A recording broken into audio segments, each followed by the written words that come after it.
So, today, I want to talk about something really powerful, but also super simple. It's a framework for managing our inner world, and it shows how just by understanding the landscape of our own minds, we can gain the power to consciously shape our reality. So here's where we're headed. We're going to start by picturing the mind as a beautiful garden. Then we'll figure out what kinds of seeds are planted in there. After that, we'll get a formula for dealing with the weeds, discover the best way to nurture the good stuff, and finally, really step into our role as the gardener of our own life.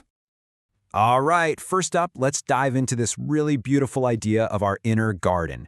It's a metaphor, but it makes a very complex part of us feel so much simpler to understand. I mean, who hasn't felt like this, right? Like we're just passengers, and life is just happening to us. But what if we actually have way more influence than we think? That's really the big question we're digging into today. Okay, so check out this amazing analogy from the source material. Just imagine your subconscious mind is like a huge, fertile garden, and every single thing you experience, everything you hear, see, say, or learn, it doesn't just vanish, it gets planted like a tiny seed in this rich soil. Okay, so if our mind is this garden, what's actually growing in there? Let's take a look at the three main types of what we'll call karmic seeds that are planted. And all these seeds together have a name, total karma, or tongyap. Now, it's really important to get this.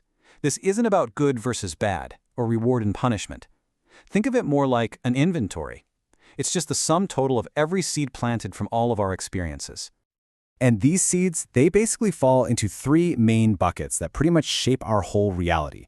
First, you've got the seeds of cognition. That's all our knowledge and understanding. Then there are the seeds of condition, which are all about our connections and relationships. And finally, the seeds of outcome, which are the real-world results and experiences we have in our lives. Okay, and this is where it gets really fascinating. The quality of the seeds we plant depends entirely on our inner state. So when we experience something from a yin state, with fear or resentment, we're literally planting a seed for an undesirable outcome. But when we experience life from a yang state, with joy and gratitude, we plant a seed for a desirable one. Our inner state is everything. So that naturally brings up a big question, right? What do we do when we've already got weeds growing? How do we handle the problems that have already sprouted in our garden? Well, the source material gives us a super clear three-step formula.